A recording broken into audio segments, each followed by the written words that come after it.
ನಮಸ್ಕಾರ, welcome back to the channel. ನಾನು ಸ್ವಯಂ ಕಲಿಕೆ ನೋಡಿ ಕಲಿ. ಸ್ನೇಹಿತರೆ, ಸಾಮಾನ್ಯವಾಗಿ ಮದುವೆ ಮನೆಗಳಲ್ಲಿ ಮಾಡುವಂತಹ ಒಂದು ಕೋಸಿನ ಪಲ್ಯದ ರೆಸಿಪಿಯನ್ನ ನಾನು ನಿಮ್ ಜೊತೆ ಶೇರ್ ಮಾಡ್ತಾ ಇದ್ದೀನಿ. ಆ ಕೋಸಿನ ಪಲ್ಯಕ್ಕೆ ಒಂದು ಸ್ಪೆಷಲ್ ಮಸಾಲೆಯನ್ನ ಆಡ್ ಮಾಡಿ ನಾನು ಇವತ್ತು ನಿಮ್ ಜೊತೆ ರೆಸಿಪಿಯನ್ನ ಶೇರ್ ಮಾಡ್ತಾ ಇದ್ದೀನಿ. ಬನ್ನಿ ಯಾವ ರೀತಿ ಮಾಡೋದು, ಬೇಕಾಗಿರೋ ಸಾಮಗ್ರಿಗಳನ್ನ ನೋಡ್ಕೊಂಡ್ ಬನ್ನಿ. ಮೊದಲನೇದಾಗಿ ಇಲ್ಲಿ ಎಲೆಕೋಸನ್ನು ತೊಗೊಂಡು ಬಂದಿದ್ದೀನಿ. ನೋಡಿ, ಈ ರೀತಿ ಇರುತ್ತೆ. ಫಸ್ಟು ಸುತ್ತಲೂ ನೀವು ನೋಡ್ಕೋಬೇಕು, ಕಪ್ಪಿದೆಯಾ, ಎಲೆ ಎಲ್ಲಾದರೂ ಸ್ವಲ್ಪ ಹುಳ ತಿಂದಿರೋ ರೀತಿ ಇದೆಯಾ ಅದೆಲ್ಲ ಚೆಕ್ ಮಾಡ್ಕೊಳ್ಳಿ. ಆ ರೀತಿ ಇದೆ ಅಂದರೆ ಸುಮಾರು ಒಂದು 5 ರಿಂದ 6 ಎಲೆಗಳನ್ನ ತೆಗೆದಾಕ್ಬಿಡಿ. ಎಷ್ಟು ಹುಳ ತಿಂದಿರುತ್ತೋ ಅಷ್ಟು ಎಲೆಗಳನ್ನ ತೆಗೆದು ಬಿಸಾಡ್ಬಿಡಿ. ಆನಂತರ ಕಂಪ್ಲೀಟಾಗಿ ನೀಟಾಗಿ ಎಲ್ಲೂ ಒಂದು ಚೂರು ಕೂಡ ಹುಳ ತಿಂದಿರೋದಿಲ್ಲ, ಚೆನ್ನಾಗಿದೆ ಅಂದರೆ ಆಮೇಲೆ ನೀವು ಇದನ್ನು ನೀಟಾಗಿ ತೆಗೆದುಕೊಂಡು ಈ ರೀತಿ ನೀಟಾಗಿ ಸಣ್ಣ ಸಣ್ಣದಾಗಿ ಕಟ್ ಮಾಡ್ಕೊಡಿ. ನೋಡಿ, ನೀವು ಬಾಕ್ಸ್ ಶೇಪಲ್ಲಿ ಕೂಡ ಕಟ್ ಮಾಡ್ಕೋಬಹುದು, ಉದ್ದುದ್ದಾಗೂ ಕೂಡ ಕಟ್ ಮಾಡ್ಕೋಬಹುದು, ಹೇಗೆ ಮಾಡ್ಕೊಂಡ್ರು ಕೂಡ ನಡೆಯುತ್ತೆ ಸ್ನೇಹಿತರೆ. ಈಗ ನಾನಿಲ್ಲಿ ಎರಡೂ ಥರನೂ ನಾನು ಕಟ್ ಮಾಡಿ ಇಲ್ಲಿ ತೋರಿಸ್ತಾ ಇದ್ದೀನಿ. ನಿಮ್ಗೆ ಯಾವ್ದು ಅನುಕೂಲನೋ ಅದನ್ನು ಮಾಡ್ಕೊಳ್ಳಿ. ಈಗ ಎಲ್ಲ ನೀಟಾಗಿ ಕಟ್ ಮಾಡಿ ಒಂದು ಬೌಲ್ಗೆ ನಾನಿಲ್ಲಿ ಹಾಕ್ಕೊಳ್ತಾ ಇದ್ದೀನಿ. ಅಷ್ಟರಲ್ಲಿ ಈಗಾಗಲೇ ನಾನು ಸುಮಾರು 1 ಲೀಟ್ರಷ್ಟು ಚೆನ್ನಾಗಿ ನೀರನ್ನು ಕಾಯಿಸಿ ಇಟ್ಟಿದ್ದೆ. ಬಿಸಿ ಬಿಸಿ ನೀರನ್ನು ಈ ಎಲೆಕೋಸ್ಗೆ ಹಾಕ್ಕೊಳ್ಳಿ. ನೋಡಿ ಸ್ನೇಹಿತರೆ, ಈ ರೀತಿ ಎಲೆಕೋಸ್ಗೆ ಬಿಸಿನೀರು ಅದ್ರ ಜೊತೆಗೆ ಸ್ವಲ್ಪ ಉಪ್ಪನ್ನು ಹಾಕಿ ಇಡೋದ್ರಿಂದ ಈ ಕೀಟನಾಶಕನ ಹಾಕಿರ್ತಾರೆ. ಸಾಮಾನ್ಯವಾಗಿ ಹೂಕೋಸು, ಎಲೆಕೋಸು, ತರಕಾರಿಗಳು ಬೆಳೆದಿರೋದಕ್ಕೆಲ್ಲ ಕೀಟನಾಶಕಗಳನ್ನ ಹೊಡೆದಿರ್ತಾರೆ. ಆದರೂ ಕೂಡ ಈ ರೀತಿ ನೆನೆಸಿಟ್ಬಿಟ್ಟು ಮಾಡಿದ್ರೆ ನಿಮಗೆ ಸಂಪೂರ್ಣವಾಗಿ ಪೆಸ್ಟಿಸೈಡ್ಸ್ ಏನಿರುತ್ತೆ ಸಂಪೂರ್ಣವಾಗಿ ಹೊರಟೋಗುತ್ತೆ. ನಾನಿಲ್ಲಿ ಸುಮಾರು ಒಂದು 5 ನಿಮಿಷ ಬಿಸಿನೀರಲ್ಲಿ ನೆನೆಸಿ ಆನಂತರ ತೆಗೆದುಬಿಟ್ಟು ಈಗ ತೂತ್ ಸೋರಾಕ ಜಾಲರಿ ಅಥವಾ ಬೋಸಿ ಅಂತ ಕರಿತೀವಿ, ಅದರಲ್ಲಿ ನೀಟಾಗಿ ನೀರನ್ನು ಡ್ರೈನ್ ಮಾಡಿ ಇಟ್ಕೊಳ್ತೀನಿ. ಆಯಿತಾ? ಸ್ಟವನ್ನು ಹಚ್ಚಿ ಈಗ ಸುಮಾರು ಒಂದು 3 ಟೇಬಲ್ ಸ್ಪೂನ್ನಷ್ಟು ಬಾಣಲಿಗೆ ಎಣ್ಣೆಯನ್ನು ಹಾಕ್ಕೊಳ್ಳಿ. ಎಣ್ಣೆ ಕಾಯ್ತಿದ್ದಾಗೇನೆ ಒಂದು 1/4 ಟೀ ಸ್ಪೂನ್ನಷ್ಟು ಸಾಸಿವೆ ಚಿಟಪಟ ಅಂತಿದ್ದಾಗೇನೆ ನಾನಿಲ್ಲಿ ಸುಮಾರು ಒಂದು 2 ಹಸಿರು ಮೆಣಸಿನ್ಕಾಯನ್ನು ಮುರಿದು ಹಾಕ್ಕೊಂಡಿದ್ದೀನಿ.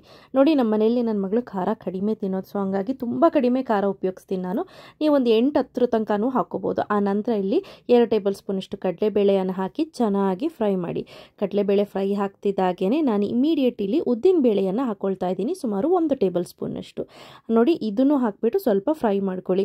ತುಂಬ ಈಸಿ ರೆಸಿಪಿ, ಆರೋಗ್ಯಕರವಾದ ರೆಸಿಪಿ. ನೀವು ಕೂಡ ನಿಮ್ಮ ಮನೆಗಳಲ್ಲಿ ಒಮ್ಮೆ ಟ್ರೈ ಮಾಡಿ, ಆಯಿತಾ?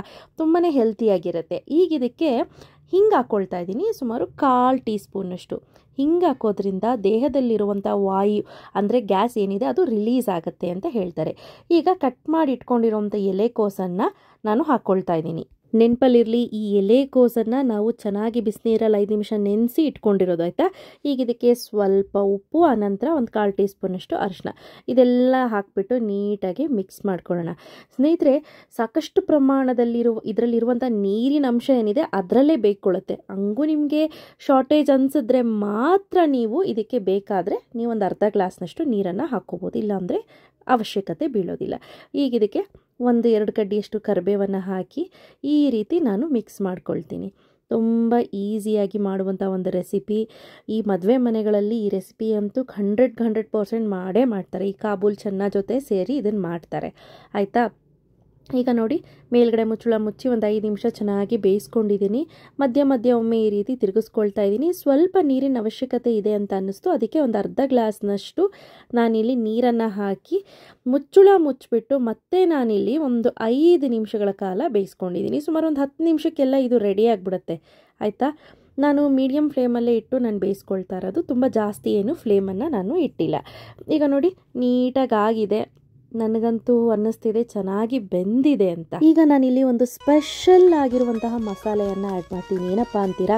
ಎಸ್, ನಾನಿವಾಗ ಯೂಸ್ ಮಾಡ್ತಾ ಇರೋವಂಥದ್ದು ಮ್ಯಾಗಿ ಮಸಾಲ ಈ ಮ್ಯಾಜಿಕ್ 10 ಆಯ್ದ ಮಸಾಲೆಗಳನ್ನು ಅಂದರೆ ಲವಂಗ, ಏಲಕ್ಕಿ, ಜಾಕಾಯಿ ಎಲ್ಲವನ್ನು ತೆಗೆದುಕೊಂಡು ಸಣ್ಣ ಉರಿಯಲ್ಲಿ ಚೆನ್ನಾಗಿ ಫ್ರೈ ಮಾಡಿ ಇದನ್ನು ಪೌಡ್ರ್ ಮಾಡಲಾಗುತ್ತೆ. ಇದೊಂಥರ ಮ್ಯಾಗಿ ಮ್ಯಾಜಿಕ್ ಅಂತಲೇ ಹೇಳ್ಬೋದು. ಯಾಕಂದರೆ ಆ ಕಲರ್, ಆ ಅರೋಮಾ ಆಗಿರ್ಬೋದು, ಆ ಫ್ಲೇವರು ಎಲ್ಲವೂ ಕೂಡ ಸೂಪರ್ ಆಗಿರುತ್ತೆ. ಸ್ಟವ್ ಆಫ್ ಮಾಡೋ 2 ನಿಮಿಷದ ಮೊದಲು ನಾನಿಲ್ಲಿ 1 ಸ್ಯಾಶೆಟ್ ಮ್ಯಾಗಿ ಮಸಾಲ ಈ ಮ್ಯಾಜಿಕನ್ನು ಆ್ಯಡ್ ಮಾಡ್ತಾ ಇದ್ದೀನಿ.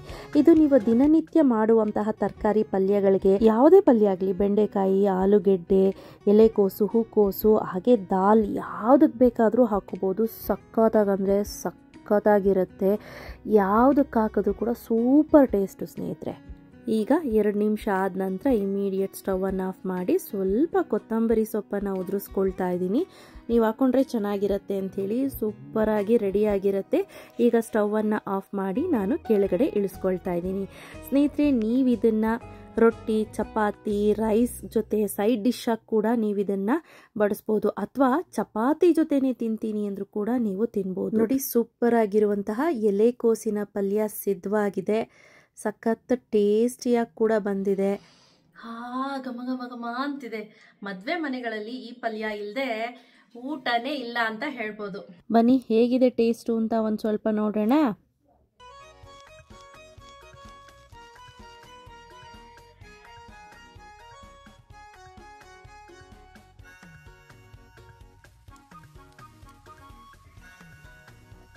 ತುಂಬ ಅಂದರೆ ತುಂಬಾನೇ ಚೆನ್ನಾಗಿ ಬಂದಿದೆ. ನೋಡಿದ್ರಿ ಅಲ್ವಾ ಸ್ನೇಹಿತರೆ, ಯಾವ ರೀತಿ ಮ್ಯಾಗಿ ಮಸಾಲ ಈ ಮ್ಯಾಜಿಕ್ ಅನ್ನ ಉಪಯೋಗಿಸ್ಕೊಂಡು ಕೋಸ್ ಪಲ್ಯ ಮಾಡೋದು ಅಂತ. ಈ ಮಸಾಲೆಯನ್ನ ನೀವು ಉಪಯೋಗಿಸಿ ಹಲವಾರು ರೆಸಿಪಿಗಳನ್ನ ಮಾಡಬಹುದು. ಐ ಹೋಪ್ ಈ ವಿಡಿಯೋ ನಿಮ್ಗೆಲ್ಲರಿಗೂ ಇಷ್ಟ ಆಗಿದೆ ಅಂತ ಅನ್ಕೊಳ್ತೀನಿ. ಇಷ್ಟ ಆಗಿತ್ತು ಅಂದ್ರೆ ಪ್ಲೀಸ್ ಒಂದು ಲೈಕ್ ಮಾಡಿ, ಶೇರ್ ಮಾಡಿ, ಕಾಮೆಂಟ್ ಮಾಡೋದು ಮರಿಬೇಡಿ. Thank you, bye.